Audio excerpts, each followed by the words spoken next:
Hello friends,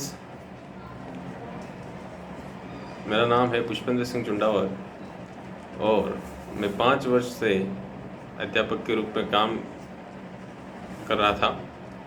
पिछले 2 वर्ष से अध्यापन के अंदर कोरोना के कारण जो कक्षाएं हैं वो लग नहीं पाई है, तो इसी पे नवाचार करते हुए मैंने अपनी कुछ ऑनलाइन जानकारी या ऑनलाइन ज्ञान बच्चों के साथ बांटने का एक प्रयास शुरू कर रहा हूँ। और उसी कड़ी में आज मैं स्पेशल जो 11वीं कक्षा के बच्चे हैं या 12वीं कक्षा के जो बच्चे हैं जिन्हें इतिहास सब्जेक्ट में इतिहास 12वीं के जो बच्चे हैं आरबीएसई बोर्ड के, उनके लिए एक छोटा सा टॉपिक है जिनसे प्रश्न हमेशा परीक्षा में पूछे जाते हैं, उसी से संबंधित हम आज बात करेंगे। जो बात हो रही है वो हो रही है महाराणा प्रताप की। 12वीं के जो बच्चे हैं जिन्होंने इतिहास सब्जेक्ट लिया है, इतिहास विषय लिया है, उनके तीसरे चैप्टर में जो महान पुराने ऐतिहासिक जो पुरुष थे, महान पुरुष थे, उनके बारे में बताया गया। उसी में महाराणा प्रताप के बारे में भी बताया गया है।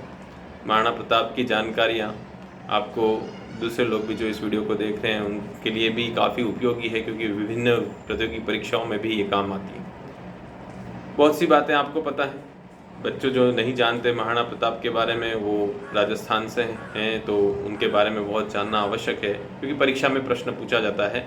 12वीं के जो विद्यार्थी हैं उनके बोर्ड एग्ज़ाम में महाराणा प्रताप से संबंधित एक प्रश्न ज़रूर आएगा, जो बड़ा भी हो सकता है, छोटा भी हो सकता है। तो उसी से संबंधित हम बात करेंगे। थोड़ी सी रोचक परिस्थितियां जो उस समय की थी और उसको जो इतिहास विषय है उससे संबंधित होते हुए हम बात करेंगे। देखिए, यहाँ पर मैं बात करूँगा महाराणा प्रताप के जो बड़े बेटे थे अमर सिंह जी, उनकी बात करेंगे। और समय हम बता देते हैं, उसमें जो समय था वो था 1582। 1582 में एक विशेष युद्ध हुआ था जिसे दिवेर के युद्ध के नाम से जाना जाता है, जो महाराणा अमर सिंह और अकबर के सेनापति जो उस समय के थे सुल्तान काका खां को वहाँ पे भेजा था महाराणा प्रताप को दबाव बनाने के लिए, ठीक है, दिवेर नामक स्थान पर। ठीक है, इन दोनों के जो बीच युद्ध होता है, ठीक है, महाराणा अमर सिंह एक बड़े बहादुर थे और उन्होंने राणा प्रताप के बेटे थे और उन्होंने भी आजीवन संघर्ष किया है मुगलों से। तो उसी के कड़ी में सुल्तान खां से उनका युद्ध होता है, दिवेर का युद्ध होता है उस समय। और इतना भयानक युद्ध होता है कि आप मानिए कि उस समय बनास नदी की जो तट है, बनास नदी के तट पे जो कटीला तट होता है, उस पर रात्रि के समय ये युद्ध हुआ था। और एक तरफ सुल्तान खां की मुगल खान सेना जो थी और दूसरी तरफ जो हमारे अमर सिंह की जो राजपूतों की सेना थी, उन्होंने और उन दोनों के बीच में एक बहुत ही बड़ा युद्ध हुआ। इस युद्ध के तहत महाराणा अमर सिंह ने अपने घोड़े को दौड़ाते हुए अपने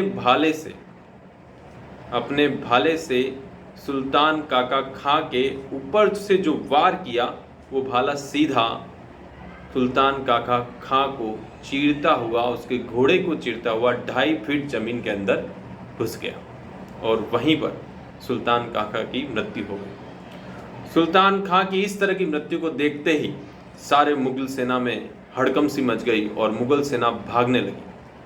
और जिस तरह से वो भागी और भागते हुए, क्योंकि वो भाग रही थी, इसीलिए जो प्रसिद्ध इतिहासकार हैं जिन्हें राजस्थान के घोड़े वाले बाबा के नाम से भी जाना जाता है, कर्नल जेम्स टोड, जो प्रसिद्ध इतिहासकार हैं, इन्होंने इस युद्ध को, क्योंकि दौड़ना और भागने को मैराथन कहते हैं, इसलिए उन्होंने दिवेर के युद्ध को मैराथन का युद्ध भी कहा है। तो ये भी एक रोचक जानकारी है जो आपको लेनी चाहिए बच्चों। तो यहाँ पर ये जो युद्ध हुआ 1582 में, आपको तारीख याद रखनी है। दिवेर का युद्ध सुल्तान काका खां और अमर सिंह के बीच में हुआ। अमर सिंह की विजय हुई। और अब हम बात करेंगे कि महाराणा प्रताप से युद्ध संबंधित है, क्योंकि हमारा प्रश्न महाराणा प्रताप से आएगा। तो यहाँ पर मुख्य बात है, देखिए, महाराणा प्रताप के चरित्र की बात होती है। प्रश्न जो 12वीं के इतिहास के बच्चों के लिए, वो महाराणा प्रताप के चरित्र से प्रश्न पूछा जाता है। और जब चरित्र से प्रश्न पूछा जाता है तो यहाँ पर उनकी एक चारित्रिक विशेषता बताई जाती है कि जब सुल्तान काका खां की मृत्यु हो गई तो उनके साथ में उनकी जो बेगमें और जो परिवार था, अमर सिंह ने उन्हें बंदी बना लिया और अपने साथ ले आया, चावंड में ले आया। तो जहाँ पर वो चावंड में लाए तो महाराणा प्रताप ने अपनी चारित्रिक विशेषता बताई कि शत्रु मुगल हैं, उनका परिवार नहीं, तो उन परिवार की जितनी महिलाएं हैं उन्हें ससम्मानजनक उनके जो भी रहन जहाँ पे वो रह रहे थे वहाँ पर उनको छोड़ा जाए, ये खुद महाराणा प्रताप ने कहा। तो ये एक महाराणा प्रताप की चारित्रिक विशेषता है कि एक शूरवीर होने के साथ साथ में ही वो नारी के प्रति सम्मान की भावना भी रखते थे। तो ये भी आपको एक पॉइंट लिखना है, प्रश्न आएगा कि महाराणा प्रताप की चारित्रिक विशेषता बताइए, तो आपको लिखिएगा कि नारी का सम्मान, एक शूरवीर। तो ये एक छोटा सा मैंने शुरुआत की है, एक छोटा सा युद्ध जिसकी जानकारी मैंने आपको बताई है और महाराणा प्रताप के चरित्र की भी बात बताई। साथ में महाराणा प्रताप की चरित्र की विशेषता में दूसरी विशेषता मैं ये आपको बताता हूँ कि हमेशा वो 2 तलवार रखते थे। ठीक है, शूरवीर योद्धा थे, 2 तलवार रखते थे। अगर जो सामने वाला योद्धा निहत्ता है तो वो उसे भी अपनी एक तलवार निकाल के उसे दे देते थे ताकि बराबरी का सामना हो सके। तो इससे उनकी शूरवीरता और इनकी आत्मसम्मान की विशेषता हमें प्रताप की कि बड़े प्रतापी थे, बड़े शूरवीर थे। ठीक है, और दुश्मनी के साथ भी बराबरी का व्यवहार करते थे। ये भी आपको चारित्रिक विशेषता ध्यान में रखनी है। इस तरह की 3-4 चारित्रिक, मुश्किल 4 नंबर का जो प्रश्न है वो इतिहास में इससे बनता है। ठीक है, महाराणा प्रताप के और भी हैं, हल्दी घाटी के युद्ध के बारे में और विवरण हम आगे पढ़ेंगे। अलग अलग चीज़ें हैं, अलग अलग बात हैं। 12वीं का इतिहास का कोर्स बहुत बड़ा है, उसके बारे में भी हम बताएंगे। पर मेरा एक छोटा सा प्रयास था, प्रथम प्रयास है।